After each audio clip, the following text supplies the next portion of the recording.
¿Qué te parece, querido Javier? ¿Cómo estás?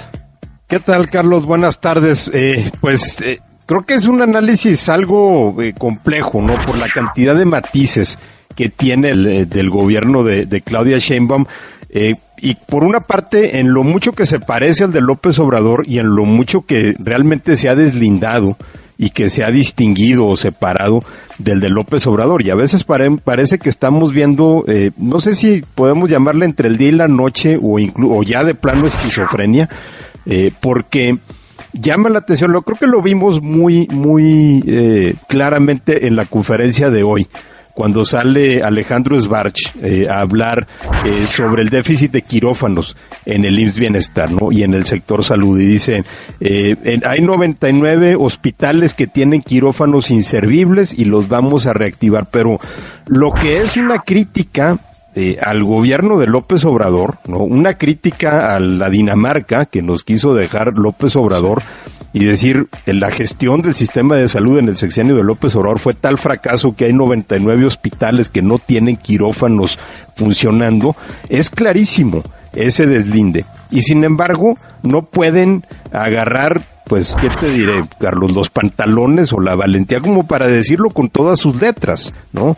Porque a veces parece que en estos 6 meses del gobierno de Sheinbaum, la presidenta o sus colaboradores se refieren al gobierno de López Obrador, a veces de la misma forma que López Obrador se refería a los del PRI o a los del PAN, ¿no? Nos dejaron todo mal, está todo descompuesto. Muchas cosas, y creo que en tu columna de hoy lo comentas en algunos casos, ¿no? En los reconocimientos implícitos de que la política de López Obrador en distintas áreas, en materia de seguridad, por ejemplo, era errónea y que había que corregir el rumbo, pues ahí está. Y lo único que falta es el reconocimiento de palabra. Y uno pudiera pensar, bueno, realmente es necesario que lo reconozcan de palabra cuando en los hechos ya se está distinguiendo, y yo creo que sí es absolutamente necesario, porque de otra manera pues se estaría engañando, ¿no? Se estaría engañando a la ciudadanía al decir que hay continuidad en las políticas cuando en realidad no la hay, ¿no?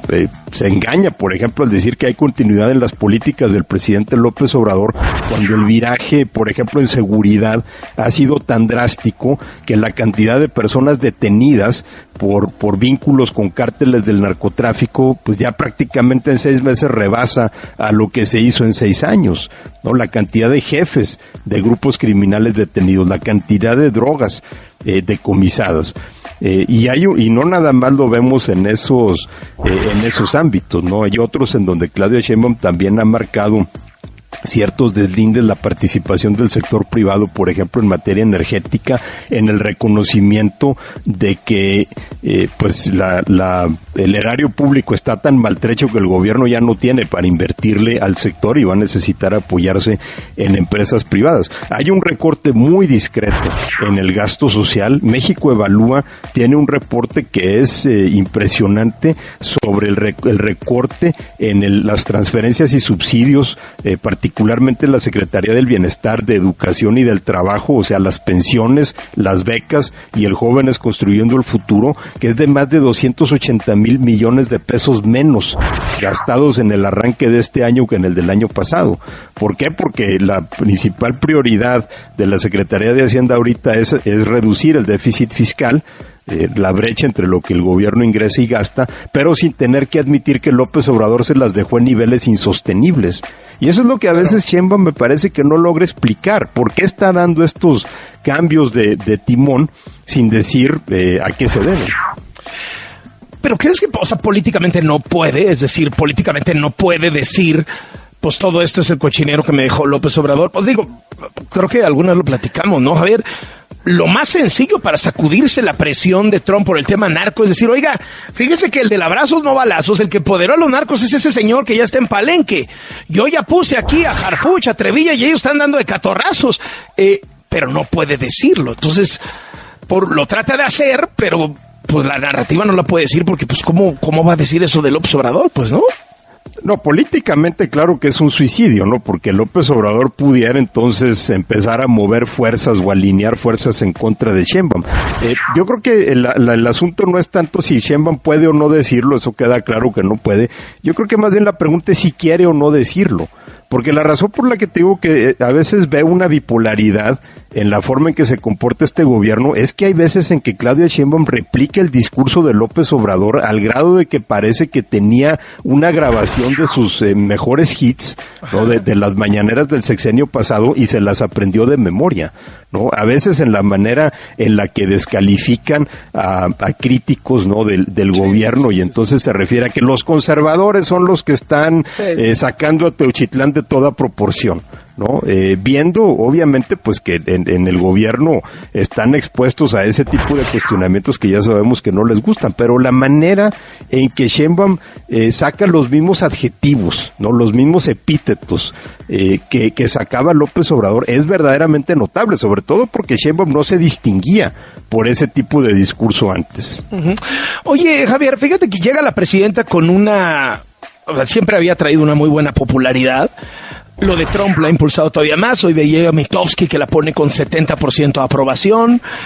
Alejandro Moreno en el Financiero, Mitofsky obviamente Roy Campos, Alejandro Moreno en el Financiero le daba 82%, una pequeña caída de 84 a 82, pero es muchísimo.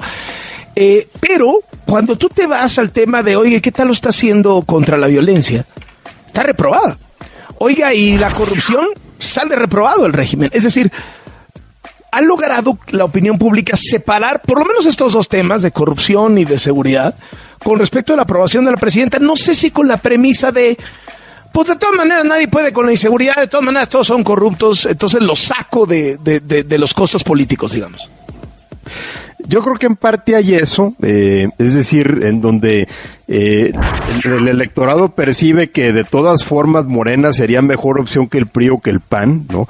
Pero creo que simplemente estamos viendo una continuación de esa misma disonancia que existía en tiempos de López Obrador, que también gozaba de una popularidad arriba del 60% de aprobación, pero en todos los desglosados estaba reprobado. Manejo de educación, 40% aprobaba. Manejo de seguridad, 35% aprobaba. Manejo de la economía, 40% aprobaba. Y entonces no, digamos que no, pues simplemente no calculaban, ¿no? O sea, no contenían esas, porque promediando los desglosados, los niveles de aprobación de cada sector no te daba el nivel de aprobación general de López Obrador. Entonces estamos viendo que hay una especie de bono o de dividendo de simpatía o de aprobación que tiene Claudia Sheinbaum, que yo creo que tiene que ver más con el movimiento de López Obrador, ¿no? Y tiene que ver más con el discurso que han logrado construir, de decir un poco a la manera de no seremos perfectos, pero al menos no somos el PRI o el PAN,